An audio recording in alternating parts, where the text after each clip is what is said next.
जनमेजय ने पूछा कि भगवान, महात्मा सगर के 60,000 वीर पराक्रमी पुत्र किस कारण उत्पन्न हुए थे? वैशंपायन जी ने उत्तर दिया, राजन, सगर की 2 रानियां थी, तब से उनके पाप नष्ट हो गए थे। उनमें बड़ी रानी विदर्भ नरेश की पुत्री थी, केसनी नाम से प्रसिद्ध थी। उन राजा की छोटी पत्नी थी, वो बड़ी धर्मात्मा थी। वो अरिष्ट केसनी कश्यप जी की पुत्री थी। उसके समान पृथ्वी पर कोई भी दूसरी रूपवती स्त्री नहीं थी। जनाब औरव ने दोनों को वरदान दिया। औरव ने कहा कि दोनों में से कोई तपस्वी रानी को 60,000 पुत्र मांग ले, एक वंश चलाने वाला एक पुत्री मांगे। जिसे जो वर अच्छा लगता वो वर मांगे। उनमें से एक पुत्र लोभनी स्त्री ने बहुत से शूरवीर पुत्रों को मांग लिया, एक ने एक ही वंशधर पुत्र को मांगा। तब मुनि ने तथास्तु ऐसा ही कहा कि ऐसा ही होगा कहकर के वरदान दे दिया। केसनी के सगर से असमंजस नामक पुत्र उत्पन्न हुआ। वो पंचजन नाम से प्रसिद्ध महाबलवान राजा हुआ। दूसरी रानी के गर्भ से बीजों से भरी हुई तुम्बी उत्पन्न हुई। उस तुम्बी के तिल के समान 60,000 बीज थे, जिनको 60,000 कुंभों में रखा गया। समय आने पर वो 60,000 बीज 60,000 कुंभों में बालक का रूप आकृति धारण कर लिया। पिता ने गर्भों को गढ़ से भरे हुए गढ़ों में डाल रखा था। पालन पोषण करने लगा। एक एक गढ़े पर एक एक करके उतनी धाइयों को नियुक्त कर दिया। 10 महीनों में बीतने पर सगर की प्रीति बढ़ाने वाले वो बच्चे सुखप्रद समय के अनुसार उत्पन्न हुए। इसका सगर के 60,000 पुत्र उत्पन्न हुए थे। हे पृथ्वीवते, तुम्बी के बीजों की तरह तुम्बी लौकी के मध्य में रखे हुए गर्भों से उत्पन्न हुए। भगवान नारायण के तेज में प्रविष्ट हुए। राजकुमारों में से एक पंचजस असमंजस नामक राजपुत्री राजा हो पाया। पंचजन असमंजस का पुत्र वीरवान और फिर अंशुमान हुआ।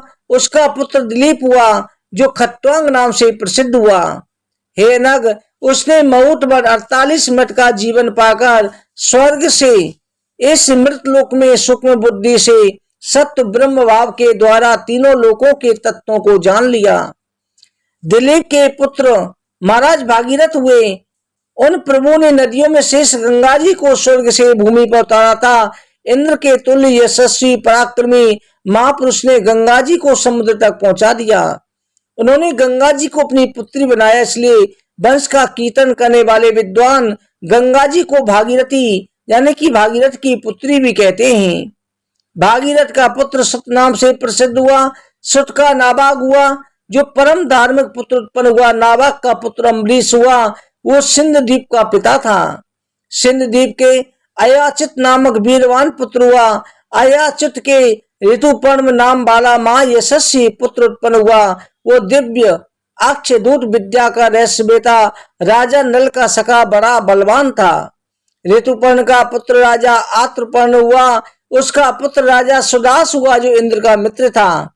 सुदास के सौदास नामक पुत्र हुआ, जो राजा कलमासपाद और मित्रसेन नाम से प्रसिद्ध हुआ।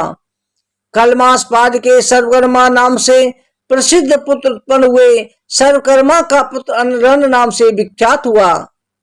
हे राजन, अनरण का पुत्र निग्न हुआ।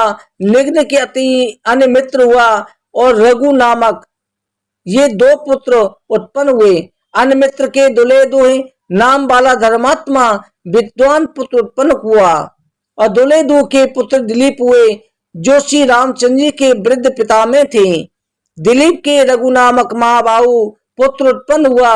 ये रघु अयोध्या में महाबली सम्राट हुए। रघु से अज उत्पन्न हुए, अज से दशरथ हुए।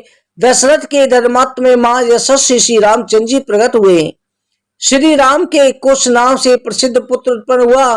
कुश के अतिथि नामक पुत्र हुआ।